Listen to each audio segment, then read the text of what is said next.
a warring state's army of 100,000 men consumed a staggering 150 tons of rice per day.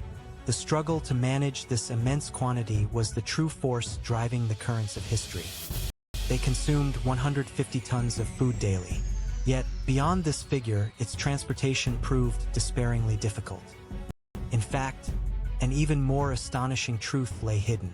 What was the true nature of the logistics that moved the warring states era? Why was moving vast armies so incredibly difficult? How did logistics determine the outcome of battles? We will unravel the untold story, soaked in blood and sweat, hidden within military supply transportation. Now, let's delve into that truth.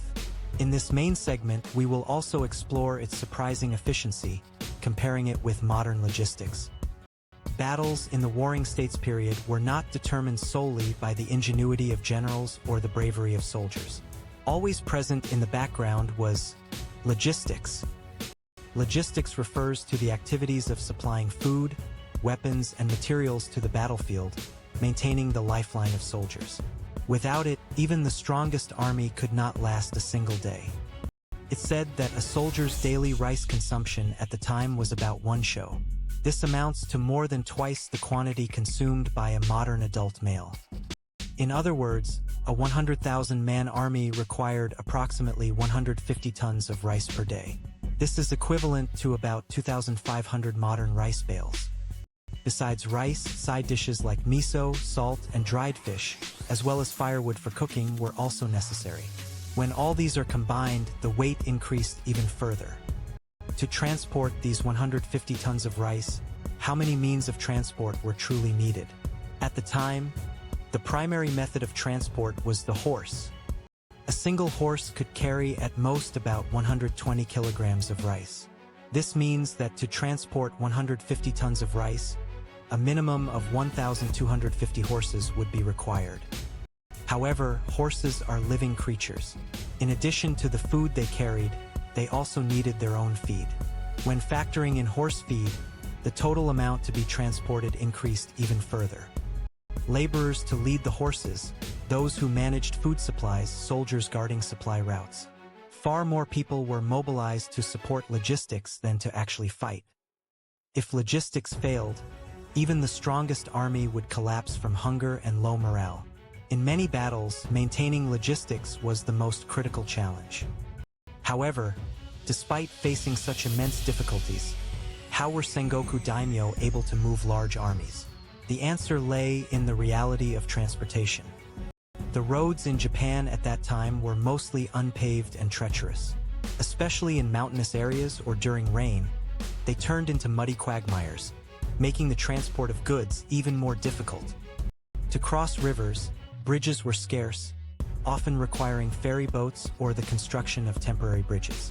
This too was a time and labor-intensive task. It wasn't just food being transported.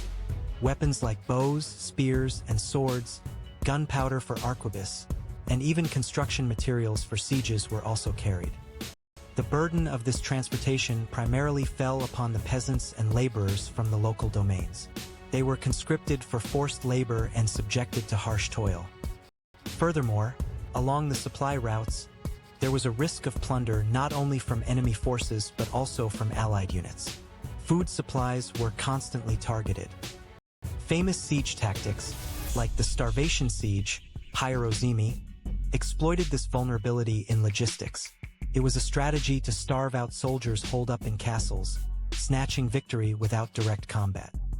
During Oda Nobunaga's retreat from Kanagasaki, he was caught between the Azai and Asakura armies, facing an almost hopeless crisis.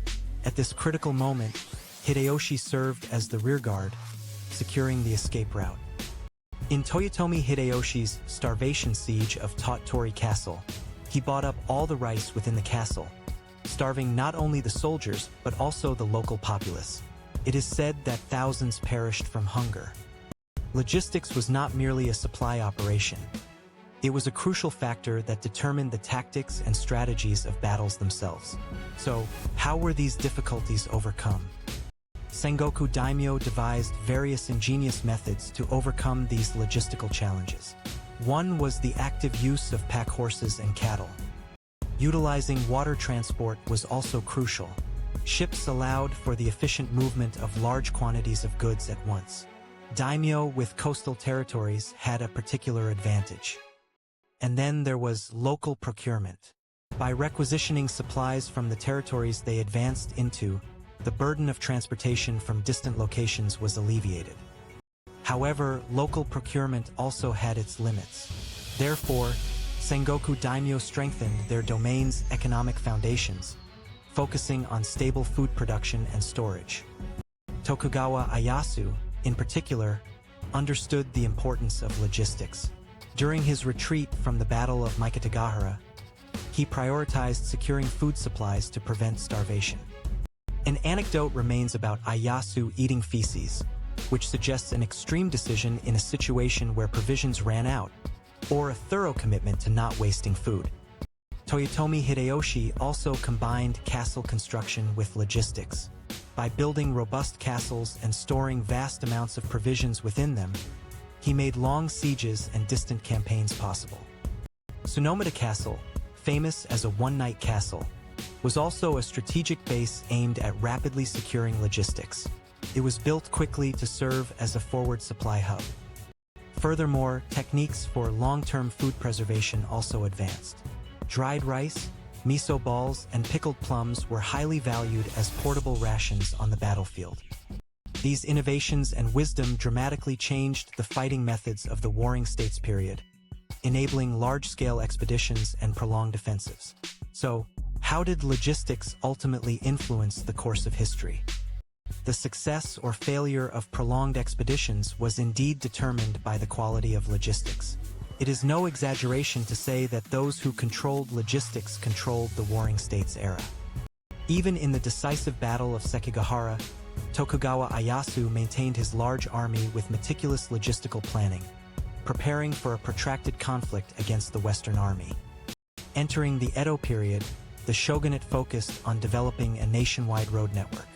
This was not only for economic reasons but also had the aspect of securing logistics in times of emergency.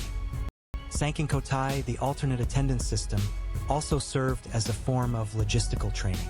By having daimyo travel in large retinues, it maintained their domain's mobilization and transport capabilities.